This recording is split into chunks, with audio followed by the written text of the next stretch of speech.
بسم اللہ الرحمن الرحیم۔ التغابن، نعم، آیت نمبر 9 کے فکرے ذالکا یوم التغابن سے ماخوذ ہے، یعنی وہ سورہ جس میں لفظ تغابن آیا ہے۔ زمانہ نزول، مقاتل اور قلبی کہتے ہیں کہ اس کا کچھ حصہ مکی ہے اور کچھ مدنی۔ حضرت عبداللہ بن عباس اور عطا بن یسار کہتے ہیں کہ ابتدا سے آیت 13 تک مکی ہے اور آیت 14 سے آخر سورہ تک مدنی، مگر مفسرین کی اکثریت پوری سورہ کو مدنی قرار دیتی ہے، اگرچہ اس میں کوئی اشارہ ایسا نہیں پایا جاتا جس سے اس کا زمانہ نزول متعین کیا جا سکتا ہو، لیکن مضمون کلام پر غور کرنے سے اندازہ ہوتا ہے کہ غالباً یہ مدینہ طیبہ کے ابتدائی دور میں نازل ہوئی ہوگی۔ اسی وجہ سے اس میں کچھ رنگ مکی صورتوں کا سا اور کچھ مدنی صورتوں کا سا پایا جاتا ہے۔ موضوع اور مضمون، اس سورہ کا موضوع ایمان و طاعت کی دعوت اور اخلاق حسنہ کی تعلیم ہے۔ کلام کی ترتیب یہ ہے کہ پہلی 4 آیتوں کا خطاب تمام انسانوں سے ہے، پھر آیت 5 سے 10 تک ان لوگوں سے خطاب کیا گیا ہے جو قرآن کی دعوت کو نہیں مانتے، اور اس کے بعد نمبر 11 سے آخر تک کی آیات کا روئے سخن ان لوگوں کی طرف ہے جو اس دعوت کو مانتے ہیں۔ تمام انسانوں کو خطاب کر کے چند مختصر فکروں میں انہیں 4 بنیادی حقیقتوں سے آگاہ کیا گیا ہے۔ اول یہ کہ یہ کائنات جس میں تم رہتے ہو بے خدا نہیں ہے، بلکہ اس کا خالق اور مالک اور فرما روا ایک ایسا قادر مطلق خدا ہے جس کے کامل اور بے عیب ہونے کی شہادت اس کائنات کی ہر چیز دے رہی ہے۔ دوسری یہ کہ یہ کائنات بے مقصد اور بے حکمت نہیں ہے، بلکہ اس کے خالق نے اسے سراسر برحق پیدا کیا ہے۔ یہاں اس غلط فہمی میں نہ رہو کہ یہ ایک فضول تماشا ہے جو ابس ہی شروع ہوا اور ابس ہی ختم ہو جائے گا۔ تیسرے یہ کہ تمہیں جس بہترین صورت کے ساتھ خدا نے پیدا کیا ہے اور پھر جس طرح کفر و ایمان کا اختیار تم پر چھوڑ دیا ہے، یہ کوئی لا حاصل اور لا یعنی کام نہیں ہے کہ تم خواہ کفر اختیار کرو یا ایمان، دونوں صورتوں میں اس کا کوئی نتیجہ برآمد نہ ہو۔ دراصل خدا یہ دیکھ رہا ہے کہ تم اپنے اس اختیار کو کس طرح استعمال کرتے ہو۔ چوتھے یہ کہ تم غیر ذمہ دار اور غیر جواب دہ نہیں ہو، آخر کار تمہیں اپنے خالق کی طرف پلٹ کر جانا ہے اور اس ہستی سے تمہیں سابقہ پیش آنا ہے جو کائنات کی ہر چیز سے واقف ہے، جس سے تمہاری کوئی بات پوشیدہ نہیں، جس پر دلوں کے چھپے ہوئے خیالات تک روشن ہے۔ کائنات اور انسان کی حقیقت کے بارے میں یہ 4 بنیادی باتیں بیان کرنے کے بعد کلام کا رخ ان لوگوں کی طرف مڑتا ہے جنہوں نے کفر کی راہ اختیار کی ہے، اور انہیں تعریف کے اس منظر کی طرف توجہ دلائی جاتی ہے جو پوری انسانی تاریخ میں مسلسل نظر آتا ہے کہ قوموں پر قومیں اٹھتی ہیں اور بالآخر تباہی سے دوچار ہوتی ہیں۔ انسان اپنی عقل سے اس منظر کی 1000 توجیہیں کرتا رہا ہے، مگر اللہ تعالیٰ اصل حقیقت بتاتا ہے، اور وہ یہ ہے کہ قوموں کی تباہی کے بنیادی اسباب صرف 2 تھے۔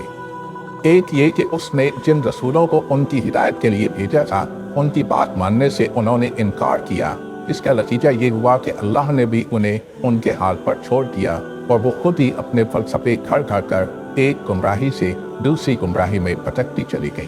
دوسرے یہ کہ انہوں نے آخرت کے عقیدے کو بھی رد کر دیا اور اپنے ذہن میں یہ سمجھ لیا کہ جو کچھ ہے بس یہی دنیا کی زندگی ہے، اس کے بعد کوئی اور زندگی نہیں ہے جس میں ہمیں اپنے خدا کے سامنے اپنے اعمال کا جواب دینا ہو۔ اس چیز نے ان کے پورے رویہ زندگی کو بگاڑ کر رکھ دیا، اور ان کے اخلاق و کردار کی گندگی اس حد تک بڑھتی چلی گئی کہ آخر کار خدا کے عذاب ہی نے آ کر دنیا کو ان کے وجود سے پاک کیا۔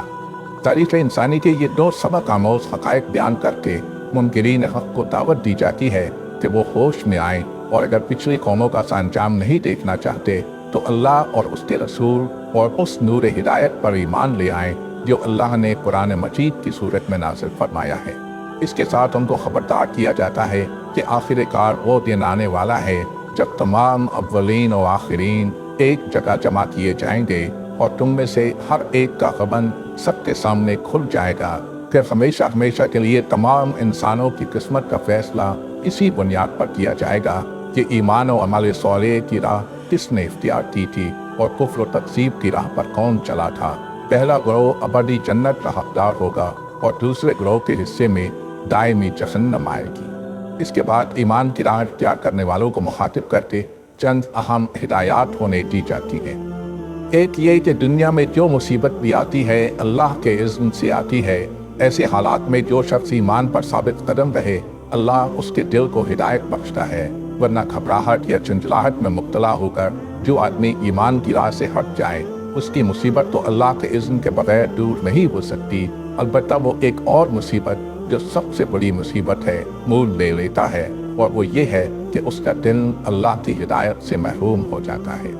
دوسرے یہ کہ مومن کا کام صرف ایمان لے آنا ہی نہیں ہے، بلکہ ایمان لانے کے بعد اسے عملاً اللہ اور اس کے رسول کی اطاعت کرنی چاہیے۔ اطاعت سے اگر وہ روگردانی اختیار کرے گا تو اپنے نقصان کا وہ خود ذمہ دار ہوگا، کیونکہ رسول اللہ صلی اللہ علیہ وسلم حق پہنچا کر بڑی ذمہ ہو چکے ہیں۔ تیسرے یہ کہ مومن کا اعتماد اپنی طاقت یا دنیا کی کسی طاقت پر نہیں بلکہ صرف اللہ پر ہونا چاہیے۔ چوتھے یہ کہ مومن کے لیے اس کا مال اور اس کے اہل و عیال ایک بہت بڑی آزمائش ہیں، کیونکہ زیادہ تر انہی کی محبت انسان کو ایمان و طاعت کی راہ سے منحرف کرتی ہے۔ اس لیے اہل ایمان کو اپنے اہل و عیال سے ہوشیار رہنا چاہیے کہ وہ بالواسطہ یا بلا واسطہ ان کے حق میں